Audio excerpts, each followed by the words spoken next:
time travel tech explained in post-game content. We've got here a 10-page essay, MLA format of a Pokemon rumor. This thing's beefy. I'm gonna get my hot takes ready. I haven't read anything. And if you're new to the channel, consider subscribing. This is the #1 place to be for Pokemon leaks and rumor coverage.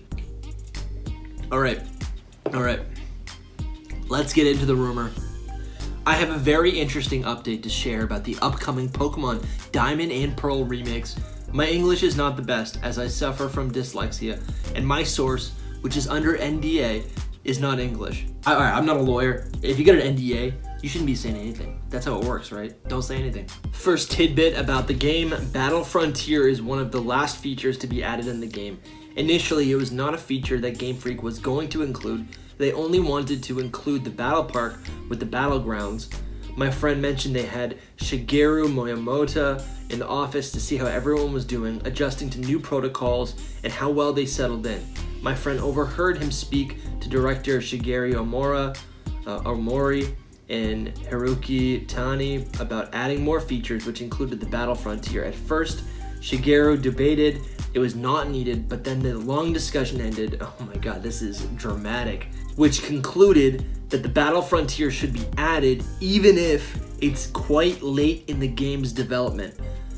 Miyamoto emphasized the importance of more content and celebrating the 25th anniversary of Pokemon. It is something my friend was surprised to hear coming from the Nintendo director. However, my friend was delighted. He was thrilled. Miyamoto intervened and showed a passion for the game from the Pokemon games, which has lacked content in previous years. My goodness, this is like a play. This is like a theatrical playwright. Next section is product details. Logo, title, and small teaser announcement during the Pokemon Direct on 25th February. Be mindful of time zones and changes. This guy, yeah, he's very detail oriented. I'll give him that. Games to be called Time Diamond and Space Pearl. I will say, detail oriented but a little unoriginal. Longer trailer of the game in May. Reveal of new features and new forms. Yeah, love it. New forms. Give me all the new forms. That's all I want. You say new forms, I'm all ears. I'm all ears. Constant trailers of new forms, new Pokemon, and new mythicals. New features and new special edition Nintendo Switch hardware throughout the promotional phase till October. Yeah, I gotta say, I loved the rollout of Generation 7. Every single week it seemed like there was a new release of a new Pokemon, and then there was the evolution later on.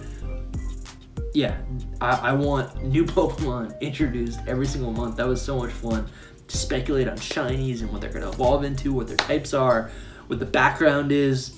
Yeah, give me more of that. Game features. Mega Evolution will return being the main focus with Dynamax post-game only.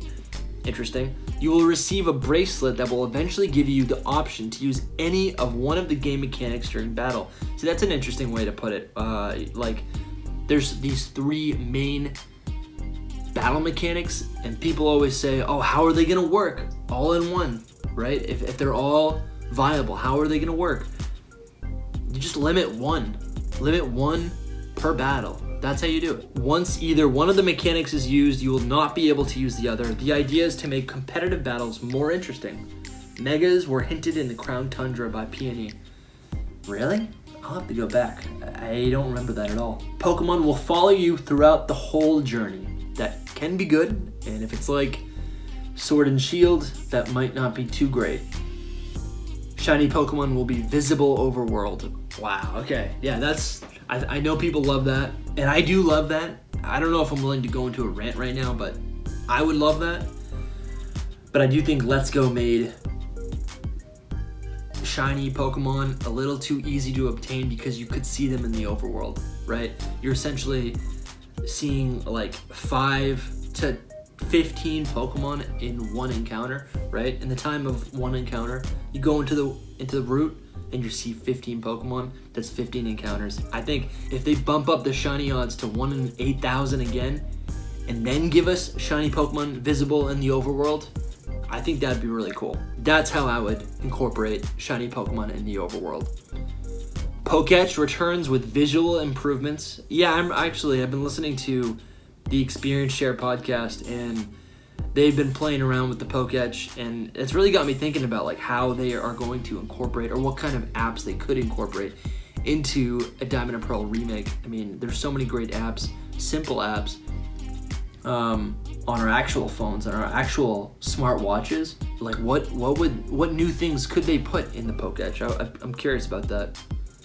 Towns are larger in scale with a few revisions to add more buildings. Cresselia and Mesprit will roam around Sinnoh after you encounter it on Full Moon Island and Lake Verity, respectively. Original Kanto bird trio will also roam. Yeah, I like that. I like how Mesprit will be added as a roaming Pokemon. That's cool. Contests return in Hearthome City with a few recognizable faces and can be played online with friends. The remixed music sounds better than ever. What will be a delight to fans are the very noticeable day and night changes. You can also change between the old classic versions when you obtain an app for your Poketch. Oh wow, that's really cool. So that's actually a feature that was present in Heart Gold Soul Silver. That you could switch to the original Gold and Silver Crystal themes. So that's really cool. I welcome that. Routes, the Great Marsh, the underground caves, mountains, and the lakes are fully open world and camera controlled. There will be lots of old, new little secret areas to explore before becoming champion for the post game. For example, the Ironworks factory. Honestly, Sinnoh was one of the most explorable regions. The underground has a few features from Platinum. Excavation can be done using the Explorer's Kit to search for evolution stones, fossils, nuggets, etc. When you obtain the bracelet, you are able to excavate for megastones, which are hard to find. I like that feature. Secret bases now allow you to see your Pokemon team interact like camping. See, that makes a lot of sense. Yeah, that makes a lot of sense. Cool. I guess I'm trying to think what kind of secret base locations there are. Are those only underground? I think in Sinnoh, the secret bases are only underground. In Hoenn, they could be in trees, rocks, caves, all sorts of stuff. Distortion World looks visually striking in 3D with floating and fast-moving pieces of Earth everywhere.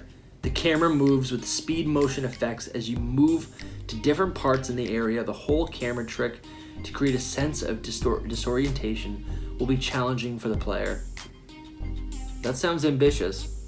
The game will have voice acting only in animated cutscenes. Wow. It says there's a couple of voice actors visited the old office in 2019 to see work on the game before heading off to the studio to record. One of the cutscenes that interested me was the part where Cynthia explains the history of the legends in Celestic Ruins. This is a feature the company has chosen to pursue for testing grounds to hopefully expand into Generation 9. Wow, I feel like I gave up on the voice acting dream, not for me, for Pokemon, like a long time ago. I think I just kind of gave up and haven't really given it much thought since. Yeah, you know, so many other games have voice acting. Great Marsh has been revamped to have full camera control and be open world, such as the wild area. They've added a feature where you connect with others and you have a time limit to catch the rarest Pokemon. The player who catches the rarest Pokemon wins, and all players get to keep the Pokemon they have caught. Single player with NPCs is also available. So now we're getting into the new content, okay? Time travel tech, that's all it says. Time travel tech? Explained in post-game content. What could that mean? Time travel tech? Is this game going to take place in a future or past Sinnoh region where then you can go into the future? No, you know what? It's probably so you can go back in time and see origin form Palkia and or Dialga, and you can see, this is really cool.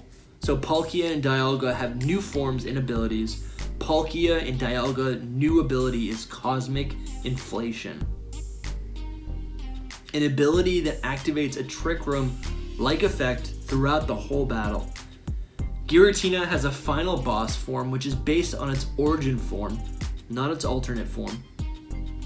It also has a new ability called Destructive matter. All terrain, stat changes, moves, and weather effects become nullified.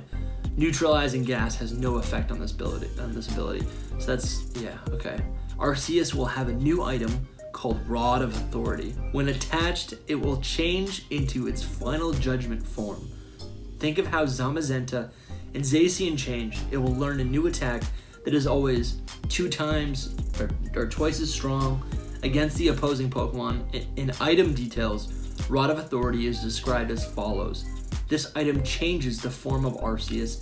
It holds the power of the plates, which is thought to be used to create the world with Arceus power. Really?